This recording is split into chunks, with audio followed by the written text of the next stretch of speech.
I'm really happy to be here today. I want to thank you all for coming. I know that this isn't always easy to get to a certain place at a certain time, and I am going to share a PowerPoint, and so I will go ahead and share my screen here so that you can see the PowerPoint itself. So first, I'd like to acknowledge we are in Indakina, the traditional territory of the Wabanaki, Abenaki people of the Dawnland. There are 4 state-recognized Abenaki tribes in Vermont, and I appreciate being able to share in the wonders of the homeland. I've been welcomed by both in the U.S. and Canada. I spent my honeymoon at Odanak, and I spent quite a bit of time in the East, both in Vermont and Quebec, to just be welcomed and to have people be willing to share and to be inviting to a Shawnee person. So I want to talk a little bit today about intergenerational trauma and the emphasis. I will provide some historic background on the trauma, try to sort of expand one's understanding, but then move forward to looking at healing and resilience. I'll be covering both for people who are seeking help to deal with the trauma, and I will also be addressing for practitioners, people who are helpers, to provide resources for those folks as well. So we'll be covering quite a bit of information. Feel free, once this is recorded, to kind of look at the areas that you're most interested in. I think it's always important to know your source. As was indicated, I am Piqua Shawnee. I'm a member of a state-recognized tribe out of Alabama. I'm affiliated with the Mohegan Band of the Abenaki through marriage. I have been providing intergenerational trauma workshops to the Abenaki in Vermont. I'm a former BSW program director at Indiana University. And I've worked on research projects in Canada, one decolonizing field education, working for an Indigenous Special Projects Fund grant in Canada. I've co-developed First Nations and Human Services course through Thompson Rivers. My doctoral research was indigenizing social work curriculum at Simon Fraser in Canada. My practice background is, as was mentioned, I was education director for a Northeast Coastal Tribe in the U.S. I've been advisor to the reservation-based community determined program through Evergreen State College. My background, I have worked in child welfare, mental health, tribal and migrant Head Start. I've been a speaker on Indigenous cultures in various settings. I was one of the board members for the Council on Social Work Education, which is a national organization, and helped move that organization to including Indigenous content. And I've been facilitating intergenerational trauma workshops. I just want to cover a little bit of background to explain and help people really recognize the diversity of Indigenous peoples. There are 574 federally recognized tribes. There are 60 state recognized tribes. There are 400 tribes in the United States that don't have governmental affiliation, but people are communities. They're interested and they're banded together with their other community members and find themselves or feel that connection, that tribal affiliation. There are over 200 languages, tribal languages or Indigenous languages. In Canada, there are 619 bands, Indian bands, and the system is different there. So what you can see is there are many different cultures, languages, environments, experiences. There's also a difference in status between people with federal recognition, state recognition, no recognition, or people who are in Indian bands in Canada. And there are a number of levels or forms of status within those Indian bands in Canada as well. So part of what I want us to think about today is the importance of decolonizing our understanding of the past. We often have learned narratives from history, from stories, from literature that really focuses on a Western worldview. And the problem or the issue with that is that it does not really encompass an Indigenous worldview as well. Indigenous peoples have their own worldviews, and it's not just one view, but I really like using the word cosmovision to really encompass the idea that there is more than one way of looking at the world, and the broader perspective, the cosmic perspective, is another way of looking at the world. Indigenous peoples have been on Turtle Island for thousands and thousands and thousands of years. And archaeologists can argue about some of that, but there's plenty of archaeological evidence that places Indigenous people here between 23 and 30,000 years in the Americas. Indigenous peoples have their own belief systems that includes their own understanding of the universe and our place in it. And that changes over time. For example, one example of that would be, are we put here on Mother Earth to take care of it as our home? Or are we put here to exploit it and to, plunder the riches and the resources and not put anything back? So it's just a different worldview to think about how we experience the world and how we think about the world. So cosmovision, certainly many different tribes have very different ways of thinking about these pieces and looking at these pieces. However, cosmovision helps us think about time, space, the four directions for balance. We think about those things perhaps differently, and different tribes will think about them different from other tribes. But thinking about time and space, the four directions, that is the balance between the four directions and linking to the seasons, the east where the sun comes up, the spring, south, midday, summer, west, evening and fall, north, night and winter. Also within cosmovision really are the cycles of life, that we all have this cycle that of infancy and childhood to adulthood, to elderhood. So thinking about the world in a somewhat different way, perhaps than people who have more of a Western worldview. And I believe that's important because how we address things is going to be different. And Indigenous people's beliefs and their behaviors differ from Europeans and from Africans, from people from other points of view. And so historically, Indigenous people have worked to cooperate. That's been how people have survived. When there are disagreements, sometimes people would split into separate groups. Another example of an Indigenous worldview is restorative justice, where instead of putting someone in jail if there's an infraction, the purpose is to restore peace and harmony in the community.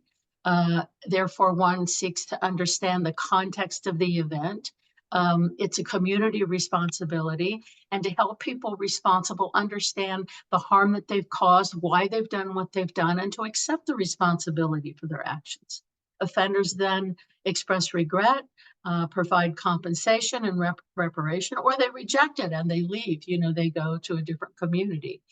So the concept of Indigenous worldview as being somewhat different from Western worldview is really important.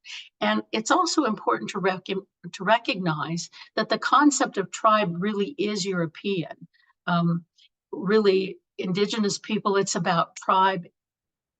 That's the word that the Europeans have applied to it, but it's about family, it's about community, it's about connection. And so today we're going to be looking just a little bit at the kinds of trauma that people have experienced, specifically Indigenous people have experienced. There are many different types of trauma. Different people have different reactions to trauma. There are long-term effects of trauma. There's intergenerational impact and how it affects family and friends over the generations. And so part of what we'll be using or looking at is a 7 generations model that is understanding as best we can how the generations before us viewed the world and the situation, or might have viewed the situation that we're in, and the impact now on the future, to 7 generations to the future, and our children, our grandchildren, and our great-grandchildren on into the future. So we're going to be looking at trauma for a little bit, and then we're going to be looking at some of the forms of healing and how people can seek help and how people can be helpers as well. So there has been attempts to colonize, that is to systematically break down Indigenous worldviews and ways of being, ways of living, life ways, if you will, through war, through broken treaties and disease. Ethnocide, that is a systematic attempt to destroy culture, language, and spirituality. And laws have been passed to forbid culture, language, and spirituality. Wealth and land have been stripped away. There has been an attempt to re-educate, to brainwash people in schools to think about the world not from an Indigenous worldview, but from a European worldview, helping to make people fearful by threatening their spiritual practices. They've been forbidden, and there's been an attempt to replace it by Semitic religions. Christianity specifically, but other Semitic languages, religions as well. And frequent dispossession and displacement. You move here, you'll be okay. You know, we'll move you to the edge of your homeland. You have this little part. Well, then that's not going to be good enough. So now you have to move again, and now you have to move again. And that's part of what we've seen is people being displaced over time. Eugenics has been another issue. I'm going to talk about that in a little bit more. And then one of the ways of breaking down one's worldview, one's identity, is to say, well, you're not real. You're not really an Indian anymore because you don't live in your homeland, you don't speak your language, you don't do your cultural or engage in your cultural activities, there's always some criticism. And so we're going to be focusing a bit on identity and why that's so important. Again, I'm going to be taking a helping and healing perspective on this. This is not about the legalities. This is about helping people to address the trauma that they've experienced. So what kind of traumas have there been? There have been generations after generations of war, but it wasn't just war, it was an attempt to take over the homeland. And so Indigenous people went to war to protect their homelands against colonization, against being taken over. You know, the people who moved here thought they had a manifest destiny. Oh, we have a right to this because God gave it to us. This is empty land. There are not very many people there because disease killed a lot of people off. People were based, because of the war, people who were taken as prisoners were sold as slaves. And so there was a loss of people, that is, relatives died in the wars and the diseases, and wealth was taken, and resources were taken. And so the Vermont people really had to make a decision. Were they going to stay in their homeland and hide their identity, or were they going to move? And you think about it, what would you do if people said, okay, you've been living here for generations, but now we have a right to it because we're bigger and stronger and our guns are bigger. And so what then what is it then that you would do? And I want you to think about that a little bit. People who did stay behind were forced to assimilate, which is a huge loss. People lost their language, their wealth, their land. They were forbidden religious ceremonies and community gatherings. That was against the law from 1833 to 1973. 1973, not that long ago. Trying to fit in if you stayed behind. And so people would perhaps gather under the auspices of a church or a town meeting or some of those kinds of things, but there was loss of open tribal affiliation. People were forced to give up that tribal affiliation to become US citizens and taxpayers.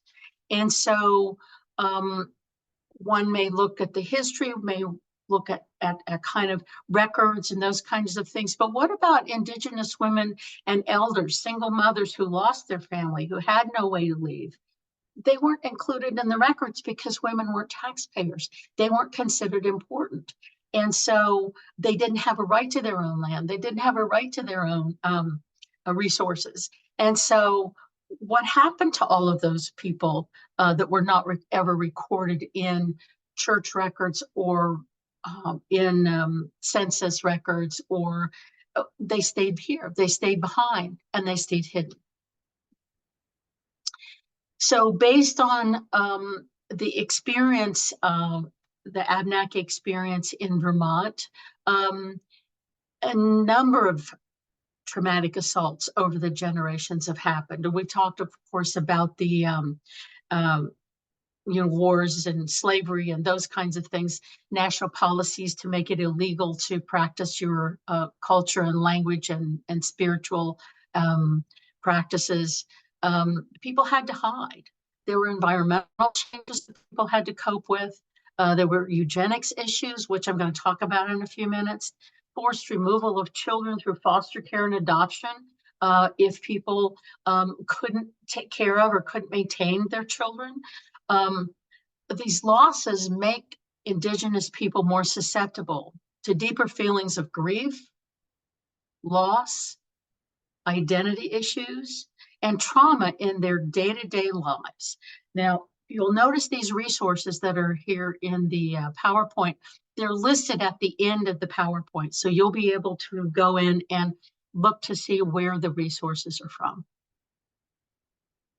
So let's look a little bit about the eugenics in Vermont. Eugenics was the belief in superiority of Nordic, Germanic, Anglo-Saxon people.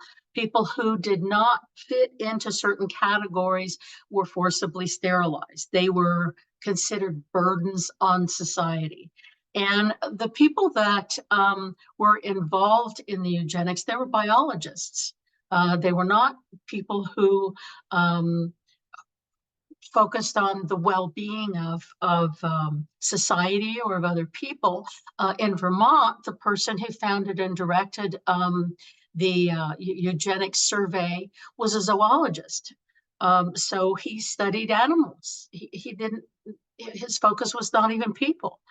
And so he functioned as Vermont's official agency, or this survey functioned as Vermont's official survey of eugenics research and education. So people who were identified as poor, not fitting into the middle class lifestyle, people who had bad heredity that might be passed on to the next generation, they were investigated for forced sterilization. People identified as illiterate, inbreeding, antisocial, dependent on charity, in trouble, immoral. Those people were, again, investigated for sterilization. And this included families, Abenaki families who had intermarried with maybe French people or other Indigenous people or African-American people. So eugenics, and eugenics shouldn't just happen in Vermont. I'm in Indiana. Eugenics started in Indiana. So I understand the full force of the destruction that this movement had on people. All you have to do is think about the eugenics today and the movement today to think about what's happening in the U.S. border today. Who are the people who are trying to come in? They're indigenous people. Who's trying to keep them out? It's people who don't want more indigenous people in the United States. So we talked a little bit about trauma, about how trauma happens and what kind of events have led to people feeling traumatized. Feeling traumatized, they don't have to prove it. It's a feeling. So what is intergenerational trauma? Maria Yellow Horse Braveheart identifies intergenerational trauma as a combination of emotional and psychological wounding across the generations. So it's about feelings. It's not about a legal case. It's not about genealogy. It's not about who your grandmother was or wasn't, what somebody else thinks about your situation. It's about your own emotional wounding and psychological wounding that gets carried from generation to generation. Historical trauma response has to do with responding to or carrying the feelings, and sometimes those you're not even aware of the feelings. You don't know where they come from. You don't know where the fear comes from. You don't know where the anger comes from. You don't know where the hurt comes from. You're not even always aware of it because it's so ingrained in the family, in the family's way of understanding things, that you're not even always aware of it. So let's ask the question, how might the trauma of one generation impact subsequent generations? So I'm going to go to this example, and then I'm going to come back. Right now, we have just finished a pandemic. So disease was one element of colonization that impacted indigenous people. So I want us to think about the impact of COVID-19 on our world.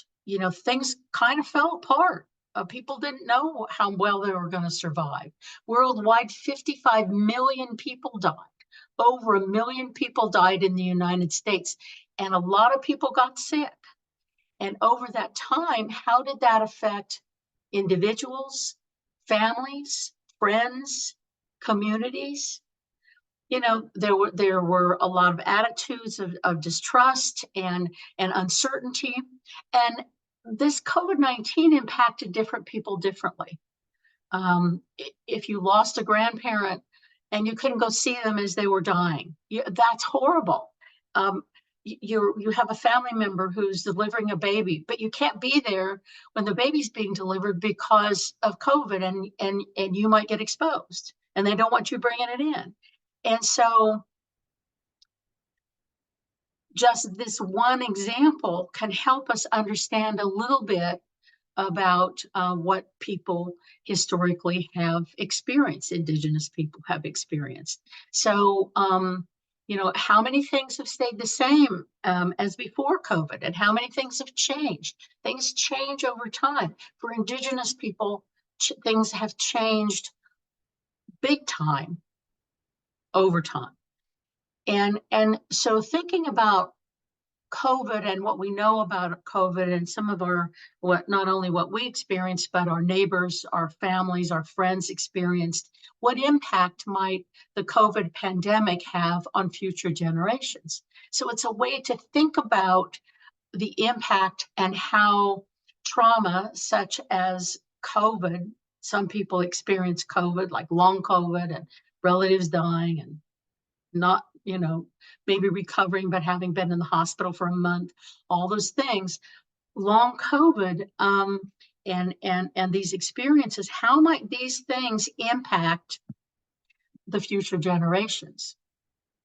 So what I want to do now, if I can figure out how to do it, is to go back to this slide. The impact on indigenous people who stayed in Vermont has been poor health, fear of discovery, trying to fit in, keeping as many traditions as possible alive while hiding it, loss of community, land, and wealth, loss of language, loss of culture, loss of ceremonies, loss of spirituality. And today, these microaggressions and racist stereotypes are sometimes telling Abenaki people today, oh, you're not who you say you are. And so this impact isn't just something that's historical, it's something that's ongoing. So again, think about the experiences that that Abenaki people have had, thinking about the outcomes of trauma. There are strengths. People develop amazing strengths based on having to overcome colonization. Resilience, resisting colonial violence, adapting it to new situations, overcoming, moving away from just surviving to wellness and thriving and creating. And that's what Abenaki people are trying to do. That's what we are trying to do in many Indigenous communities, is to reestablish, not only to maintain, but reestablish cultural identity, language, cultural activities and experiences, and shared history. And so all of these things can be strengths that we can draw on when we are trying to find ways to help heal. Some of the negative outcomes of trauma are economic, poverty, fear, nightmares, domestic and lateral violence, unresolved grief, and that unresolved grief gets compounded by losses, by ethnic oppression, by lateral violence, that is, by people who are similar to us, being violent toward us, either emotionally, physically, trying to take things away that we're trying to build. Post-traumatic stress develops, depression and anger. It can lead to addictions and suicide. People who have lost their culture, who feel that they don't have the hope, what do they have to live for anymore? If you take everything away that they believe in and that they care about, what do they have to live for anymore? And so these microaggressions, the lateral violence, the cumulative losses from history can really bring people down. And so supports need to be put in place. When resisting colonization, there will be backlash. And as Indigenous people in Vermont find their voices and their power, there has been a backlash, not only from non-Indigenous, but other Indigenous communities. And it's important that Indigenous people have allies. It's important that they understand what really is going on. As one group gains power, another group of people may think that they're losing power over that group. They may want to regain that power, or maybe they're jealous. Confusion and reinforcing misunderstandings, prejudice, and racism. You don't look like a real Indian. You don't know your language. You don't, your family doesn't, participate in ceremonies anymore. And all of that breeds confusion and pain and grief, and it leads to harm being done. There's jealousy among Indigenous people, as we know. There are people who have been hurt other people. With lateral violence, group or organized bullying comes from internalized pressure. I feel that I'm maybe not as good as somebody else, so I'm going to prove that I'm better by force. And so lateral violence, attacking where Indigenous people are most vulnerable. And one of the ways that Indigenous people, especially people from maybe the do not have governmental recognition, people who maybe have state recognition, people who have recent federal recognition, get a lot of messages about you're not real, that you don't have what we have, and so you're not real. So I want to address that a little bit. The United Nations Declaration of Rights of Indigenous People state that Indigenous people have the right to determine their own identity or membership in accordance with their customs and traditions. This is not to impair the rights of Indigenous individuals to obtain citizenship of the state in which they live. Indigenous people have the right to the recognition, observance, and enforcement of treaties, agreements, and other constructive arrangements concluded with states and their successors, to have states honor and respect such treaties, agreements, and constructive arrangements. This is the United Nations Declaration of Rights of Indigenous People. Indigenous communities have a right to decide who they are. Other people do not have the right to say they don't. And this was passed in 2007. The United States voted against it, even though it was non-binding. Finally, under President Obama, the United States did finally sign on to it. Among the last 4 countries to sign were the United States and Canada. The US also has an American Declaration of Rights of Indigenous People. It was passed in 2015. The American Declaration of Rights of Indigenous People applies to Indigenous people of the Americas. Self-identification as Indigenous peoples will be fundamental criteria for determining whom this declaration applies. The states shall respect the right of such self-identification as Indigenous, individually or collectively, in keeping with the practices and institutions of each Indigenous people. Again, the United States is affirming that Indigenous people have the right to self-identify. And those who say you are not real are violating this right. That was my soapbox. And so now I'm going to talk a little more about healing. Okay, we have rights. We have a right to self-disclose. And in the 1970s, Indigenous people began to self-disclose a little bit more. People who were maybe not from federally recognized tribes, people began to feel it was safe to begin to come out. Society became more accepting of difference. People began to feel a little bit safer to self-disclose. The United States and the United Nations began supporting the right to self-identify and to reclaim identity.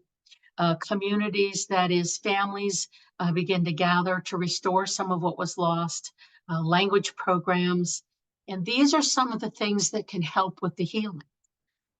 Coming together, language programs, beginning to engage in ceremonies again, teaching and learning skills that were lost or discouraged in families, such as artwork or crafts or storytelling or whatever those things were, bringing out those family stories, which is very important and need to be heard and listened to.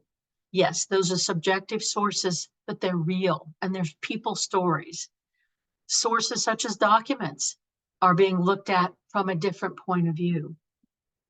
Understanding today's dilemmas and ways to manage the backlash is going to be an important part of the healing.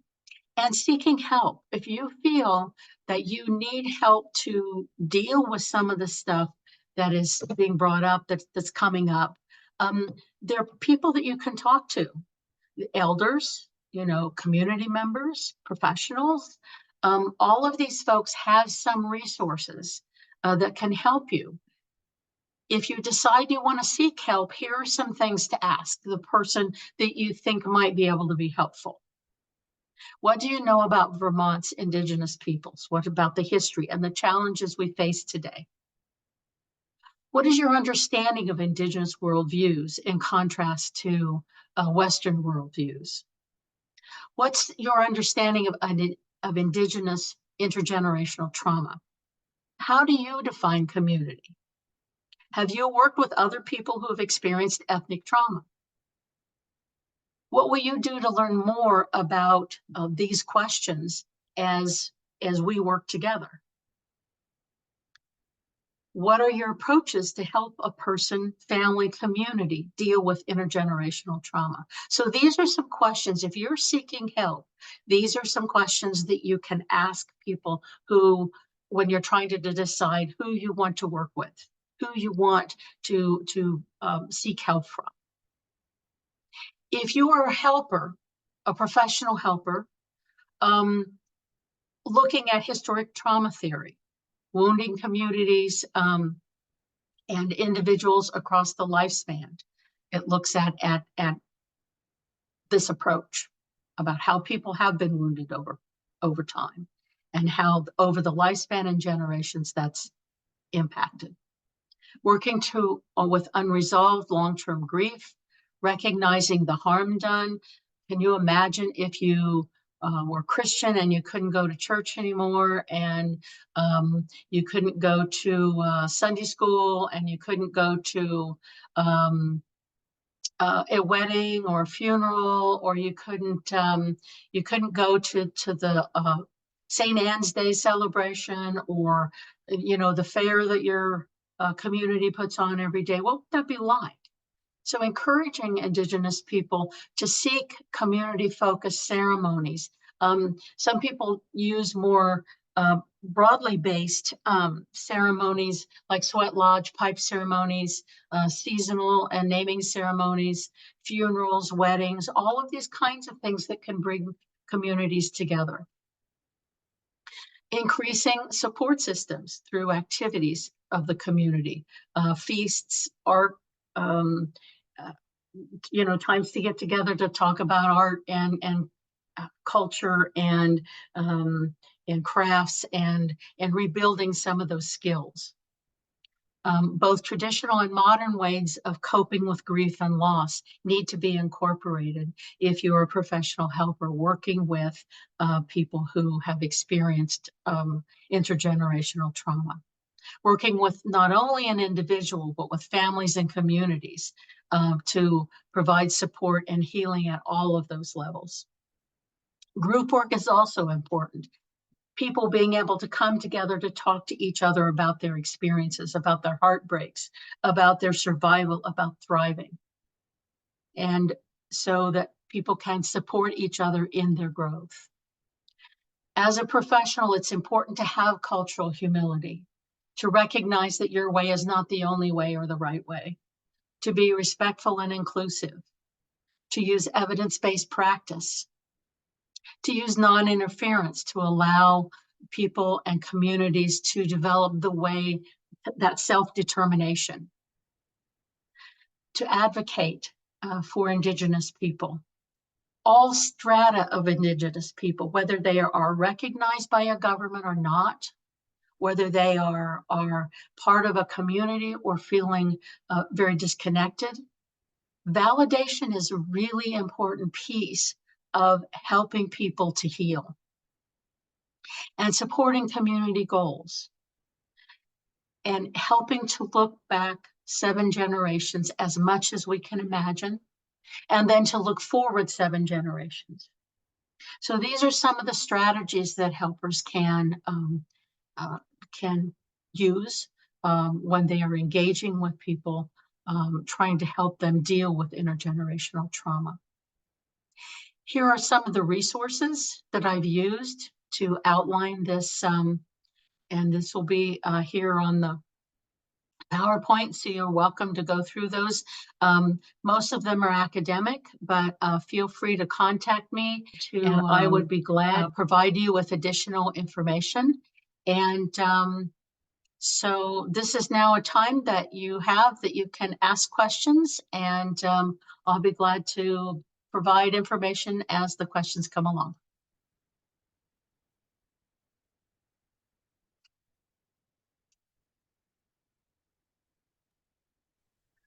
Hi, Andrea. Thank you so much for that. That was really amazing. We have some questions in advance, that were sent in advance and some that are coming in currently as we're speaking. Okay, one of the questions, is about, and this one just came in.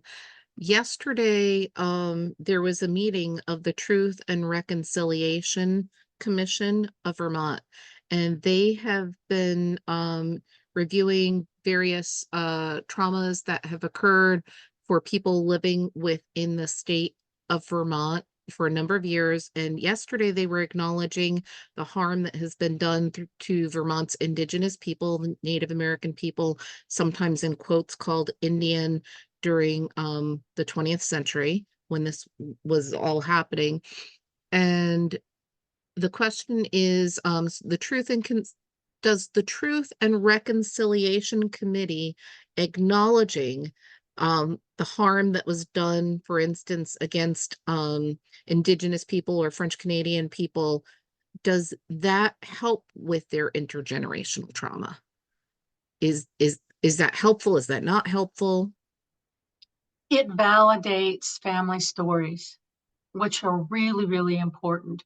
When you have a family story that this happened to you or happened to your family, I have some family stories that aren't really wonderful, but having them validated helps me understand why some of my relatives did some of the things that they did. And so, or made some of the decisions that they made. And so, when the truth is not always easy to experience, but it does help us understand why people have done what they've done, and how they might how you might understand them differently. I think people who are older, as they get older and they become parents, they begin to understand their parents a little bit better.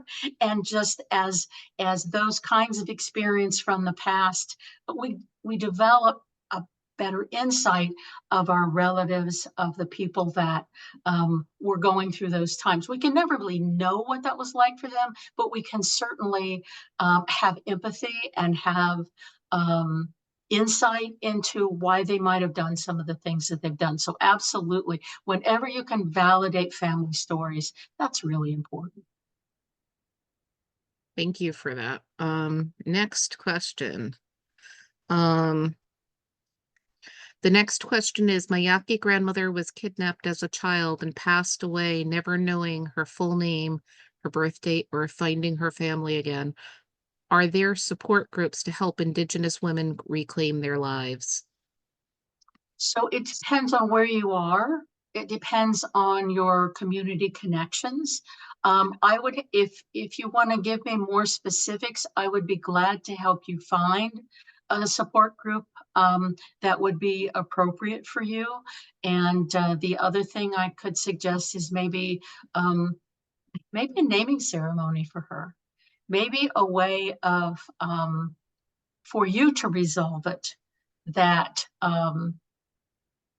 is going to help um, you come to terms with, and maybe help her come to terms with what had happened. And so ceremony may be helpful. Absolutely, a support group. I think it depends. I like support groups that are face to face, just because of all the things like technical difficulties and all that stuff. So if you feel comfortable, share with me. I would be glad to help you find a support group that might be able to be helpful. But absolutely, when I worked for the Northwest Coastal Tribe, there were support groups available for people. There are, so yes. Okay, fantastic. Thank you. Thank you so much. I know these are difficult questions and it's kind of hard to answer in short format, but we can try to put you together. Next question. And these questions are very heartfelt too. So if I pause, I'm feeling it as I'm reading these. Yeah. Um, One of our guests would like to know, have you worked with groups of Indigenous people? And if so, what have you found as the most healing approaches? It's very individual. People are so individual, and what we need is very different for different people. What I've found that though that really does help people is to talk about family stories and to try to reconnect with relatives, with family members. Um, some family members, not so much. One of my family members said, I'd rather go to jail than admit I was Indian. And so, and when we talk about Indian, Indian is the legal term. And so I don't have any trouble saying Indian because that's what the government calls us. But we are indigenous. We've been here a long time before the governments were here. And so reading and understanding about colonization, reading indigenous authors, being involved with ceremonies, either even just powwows or community gatherings, trying to find a indigenous group that you feel comfortable with to be involved with, recognized, state recognized, I don't care. It's about culture. It's about the ceremonies. It's about the community. It's about families. And so those are things, reconnecting, as I said, with the arts, the skills, the crafts, the things that the grandma used to do, even if it was that she used to take magazines, colored papers of magazines and roll them up and shellac them to make beads. I mean, that's your family history. And so reconnecting with some of those skills that that your family has, that they passed on. You can't do it alone. And so you really do need to try to find other people that you can connect with. Thank you. We have another question asking for assistance. This person is looking to participate in some kind of perhaps support group, and they say there's so much trauma where they find themselves making, and I'm reading this as a quote, making a mess, losing items, or having my items stolen by my own parents just because they don't approve of me or who I am. So again, it sounds like that probably seeking professional help, as I talked about, trying to find a professional who could provide you with some long-term ongoing support. And again, those questions that I posted in there, those would be some things to ask a person who you might be seeking support from. But absolutely, a support group would be really important. And again, knowing where you are geographically could be helpful in terms of connecting people to support. Mhm. Thank you. The next question, I think I'm going to pick up a little bit where you left off to go look at the resources that are going to be in this PowerPoint. And the Great. next question is, will there be a recording? Yes, there will be a recording, and it'll be posted to the Abenaki Arts and Education YouTube channel. And we'll send out a notification when it's ready, and we'll also post it on Vermont Abenaki Artist Association's Facebook page and on the Abenaki Arts and Education Center. So you can look for the videos there, so you can rewatch and look at the list of the different resources. Our next question is, can you speak to how generational trauma might manifest in individuals who have experienced trouble with same gender? So uh, uh, trouble with same gender, like cisgen, or I'm not sure. That's all I have. If the okay. person who sent that question in would like to add more details. So what I can say about gender is that gender is a construct. We know that there's a broad um, spectrum of gender. Um, Indigenous people, a number of indigenous groups talk about two-spirit. So you might look at some two-spirit publications, but understanding that people have different characteristics, and some people are born with both male and female characteristics. Some people, it's more about how they feel. Feelings are important. How you feel is very important. It's not just about what other people don't get to decide, because it's about you. And you have to identify with how you are and who you are. And other people don't get to decide that, whether it's the government or whether it's whether it's family or whether it's friends, or you have to decide who you are. And your identity is important. And being able to recognize and understand your own self. If you're not going to be yourself, who are you going to be? And so being authentic to yourself, that's what's important. And so finding the supports, the people that can support that is very important. So I hope I answered that question. Thank you so much. That was a very thoughtful answer. The next question is multifaceted, so I'm going to go slow. It has a statement before a couple of different questions.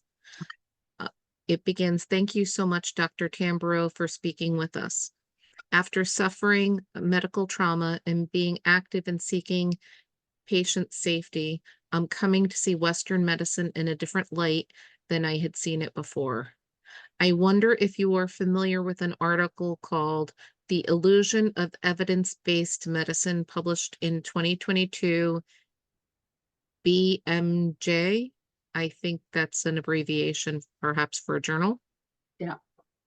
Okay. So they want to know if you're familiar with that article. And the second part of that question would be, would a critical perspective of Western medicine affect our approach to treating persons with generational trauma? So I really want to hearken back to what Braveheart Yellow Horse said. We live in this modern world. If I have cancer, I'm going to go get those medical treatments, but it's not the only thing I'm going to do. And what I am going to do is I'm going to engage in ceremony, and I'm going to change my diet, and I'm going to maybe look at the way that I live my life and the kinds of things that I want to do or how I want to be, in terms of maybe taking better care of myself, or taking more vacations. I don't know. And so Western medicine, a really good story, it's fictional stories, is about, it has to do with the Tony Hillerman stories that are about the Navajo people. Now, Tony's white, but he has had permission to, write about the Navajo people. And one of the characters in there does have cancer, and she engages in her community ceremonies, and she gets chemo. I mean, you open your you use all the options that you can, but that doesn't mean I'm not going to go to ceremony, and it doesn't mean I'm not going to do my own healing things. And so the other thing I have to say about Western medicine is they call it practicing medicine for a reason. They're still practicing. They don't have the world with a fence around it, and so they don't have all the answers. And they make mistakes. They're people, and they make mistakes. And as my mother said, who has just turned 98, you have to be your own best doctor, because they don't always know. And she's figured out a number of things about her health, based on what she's read, what she's studied, what she's learned. And there are things that the doctors want her to do, and then there's things that she just doesn't make sense to her. Thank you. And the other answer is no, I'm not familiar with the article. Sorry.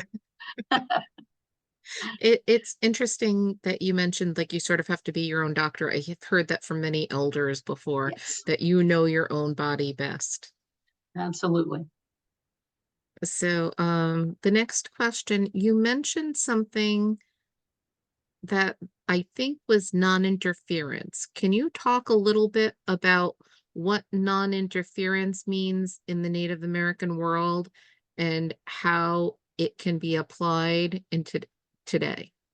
Yes. Good Tracks in the 1970s wrote an article about non-interference. And I did not include that in my references, but I can find that for you if you want it. Good Tracks defined non-interference as you have a right to determine yourself. I don't have a right to interfere with you. You have a right to um, have, to decide things. And non-interference is about just simply that, you know, I may be interested in persuading you, or I might try to provide information for you about the choices that you make. But ultimately, people vote with their feet. They're going to do what they do, and they have a right to do that. And so I don't have a right to say, oh, you should do this with your body, or you should do that, or you should marry this person, or you should do that. Non-interference is that you help them, you're a mirror for them, and you help reflect back to them and provide information to them, to other people, but they have to make that decision because it's their life. And so, you know, people decide things all the time that I wouldn't decide, but that doesn't mean I have a right to tell them what to do. And so it's about self-determination, that you have a right to decide who you are, how you're going to be, what you're going to do. If it doesn't go well, there will be consequences. But even if you do something really great, there are going to be consequences, right? No matter what you do, somebody's going to be mad about it. So you might as well just be yourself. And that's, to me, that is the healing of all of it, is to be yourself, to feel your feelings, to have your thoughts and ideas, to be able to be what you are, and to accept that. And that doesn't mean you always have to be the same. You know, I'm not the same today as I was yesterday, and I probably won't be the same today as I am tomorrow. But we have a right to not have other people tell us what to do, and we don't have a right to tell people what to do. Now that changes a little bit with children because there's safety issues, and sometimes with adults as well. I think you should is different than you have to. And or have you thought about, again, persuasion rather than letting people kind of figure it out. Thank you for that. We have two questions about allyship, and I'm gonna read both of them at the same time because they're so related. So the first question is, as a settler, how can I be a supportive ally to local Indigenous people? And then the second question from a different participant is, what is the best way for someone who has Siberian traditions to be supportive to our siblings here on Turtle Island? So how to be an ally is to try to understand the issues about what's going on as best you can. And you're not necessarily going to know all the details, and you don't really need to know all the details, but try to have a basic understanding of what people are experiencing. And part of what's going on is that there's a lot of confusion, and you know, and what we know in Indian country is that the Indian wars have never stopped. And so you're going to have some Indian groups that are saying one thing and some Indian groups that are saying something else, and you don't know who to believe, and you don't know what to, you don't know.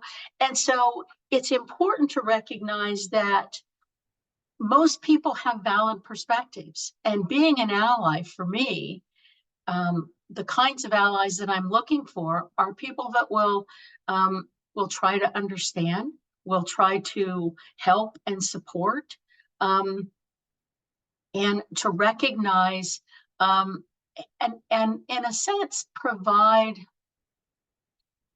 Nobody's ever objective, but provide some outside perspectives in how things seem to be. But again, it's that non-interference in the sense that supporting, giving information, validating, you have a really valid point. And, this other group has this other point, and perhaps it's a different point, but it's because they're coming from this perspective rather than coming from that perspective.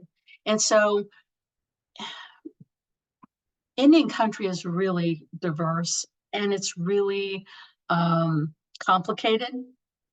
Understanding that is really going to be important, and finding people that you feel you can connect with, that's really important. And so how to be an ally on this Turtle Island really is to be who you are, to share the insights that you have from your own experiences, and to listen to other people's stories, and to learn from them, and to share who you are. Thank you for that. The next one is a comment. Thank you so much to VAA and the Vermont Department of Health for hosting this very needed topic. I know my family history, culture, and stories. The intergenerational trauma continues, even though we assimilated as best as possible, even though a diversity of an ethnicity is more widely accepted. It's absolutely terrifying how my identity can still be erased. Thank you, Dr. Tamburro, for addressing all of these issues in such a short amount of time and with all the resources you are gifting to us. Oluwani. Thank you. Uh-huh. And let's see. So let's see. Now we're starting to have mostly thank yous starting to roll in. Thank you for all of your sharing. Thank you with little hearts, and you've been an amazing resources. Thank you for sharing. I hope you come back for another session.